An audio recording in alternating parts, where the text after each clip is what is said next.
Second sari వచ్చేసి mustard yellow colour. ఇది కూడా మనకి శారీ అంతా ఇట్లా బర్డ్ వీవింగ్ ఉంటుంది అండ్ బటర్ఫ్లై వీవింగ్ కూడా ఇందులో మనకి 2 కాంబినేషన్స్లో వస్తుంది. బటర్ఫ్లై అండ్ బర్డ్ వీవింగ్ కాంబినేషన్లో. ఇది కూడా మనం కంప్లీట్గా సిల్వర్ అండ్ గోల్డ్ జరీనే యూస్ చేసాము. ఇది చూడండి, మనకి బోర్డర్ వచ్చేటప్పటికి రెడ్ కలర్ బోర్డర్ వస్తుంది. హియర్ ఇట్ ఈస్ పళ్ళు. చూసారు కదా, పళ్ళులో కూడా మనకి ఇట్లా colour threads and gold zari use చేసాము. కలర్ అయితే చాలా చాలా బాగుందండి.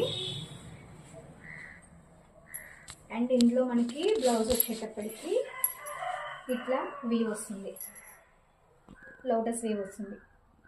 బ్యాక్ నెక్ అలాగే స్లీవ్స్కి మనకి ఇట్లా వీవ్లో వస్తుంది. చూసారు కదా, ఈ కలర్ కాంబినేషన్ అయితే చాలా చాలా బాగుందండి. If you want to add it, please DM us.